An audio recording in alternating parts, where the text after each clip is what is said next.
Hey everybody, it's Jason Blaha here, and today I want to chat with you guys a little bit about really this ludicrous idea that anyone has that a person who has a well-developed musculature is going to be weak. Usually this is the case of a few things going on. Maybe they've only really trained their show muscles and they haven't trained much else. That's usually the case.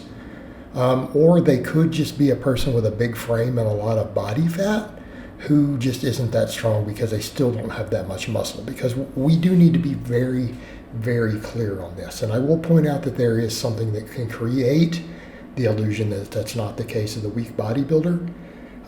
But that's usually because that's how they're just choosing to train. They're doing a bunch of really light fluff work, and because they have phenomenal genetics and they're on again, an extremely potent cocktail of stuff, they get away with training that way.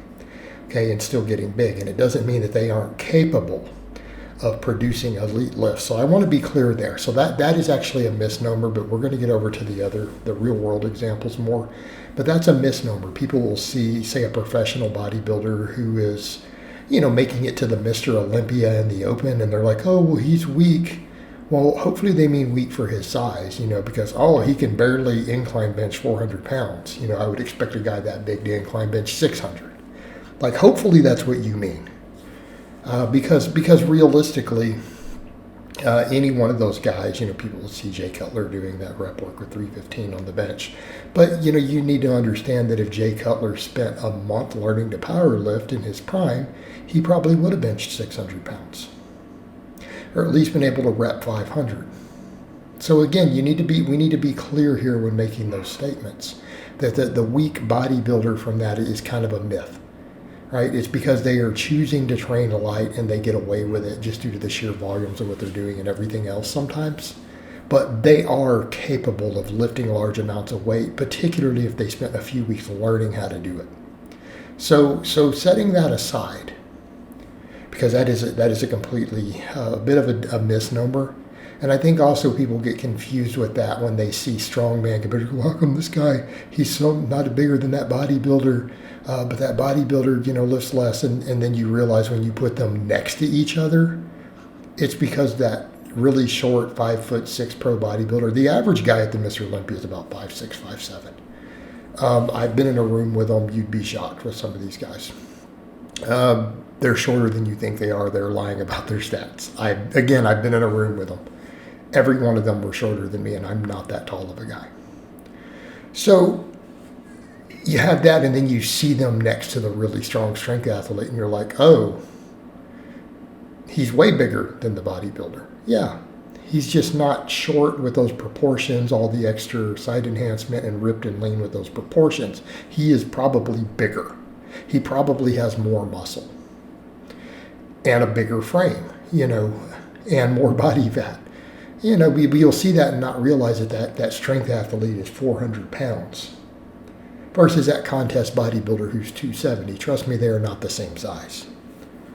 All right. But when you set that aside, the rest is a misnomer.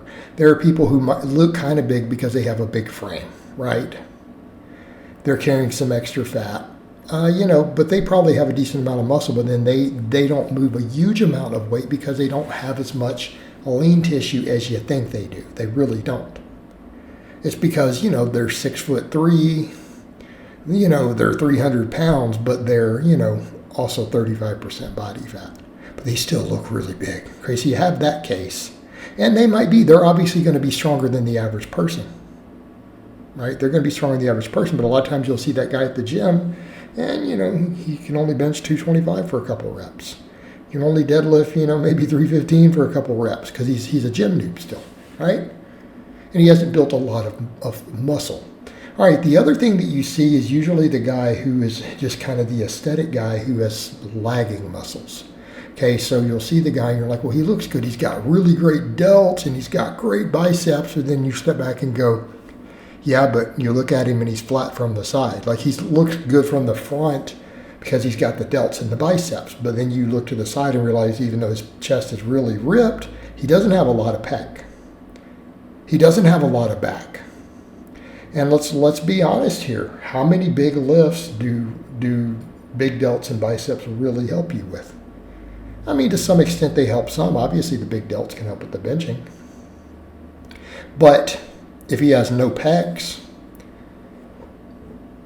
and he has no real lats, his lats might look okay if he's really lean with a really tight waistline, but he may not really have a back.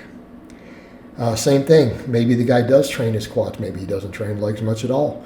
Maybe his hamstrings and glutes are lacking. So then you see him try to squat. And I've seen that, some of these more physique competitors, who you'll see them try to do a heavy deadlift. And it's like he's struggling with 500 pounds with straps. What? How could that guy looks jacked. How could he be that weak?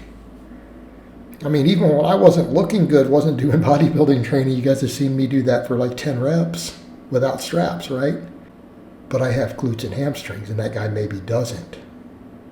Okay, so it's oftentimes they haven't built all their musculature.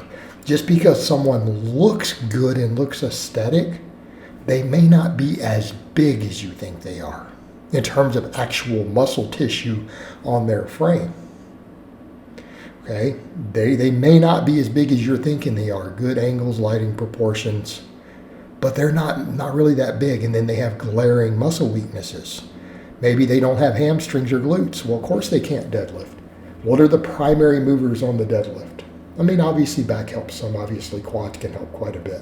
But really, what does the research show? What does the biomechanics show? Really, the glutes and the hamstrings are going to determine most of your deadlift max, right? And of course, leverage is just the most leverage-oriented lift. But these guys don't have bad leverage usually either, So that's often the case. So then they have a weak deadlift. But it's like, okay, but they don't have any hamstrings. They don't have any glutes, right? Maybe they built their quads off mostly leg extensions and maybe a little bit of leg press or something. And so maybe they don't have glutes either, okay? So they don't have a big squat. But oftentimes, surprisingly enough, a lot of those really aesthetic guys do have pretty decent squats. More often than not. And it doesn't mean they're amazing squatters, but most of them are squatting at least 4 plates a side if put to the test. So again, usually when you see this, it's still lack of muscle mass. There is a lack of muscle mass somewhere in one of the main primary movers on the lift that you're seeing them not able to lift much on. And again, but we need to make that distinction. There's a difference between what the guy is doing for pump work in the gym for some of his hypertrophy versus if the guy is actually trying to lift a big weight, right? Even on a work set. Okay, so keep that in mind. There's a context for that. A lot of those guys, again, you'll see some of those guys, you're like, oh, is he lifting that little silly weight? But then you do realize the guy can rep 3 plates on the bench for rep work. Be surprised. All right, guys, but that's really all I have to say on that today. I hope it's been informative, and I'll talk to you guys next time.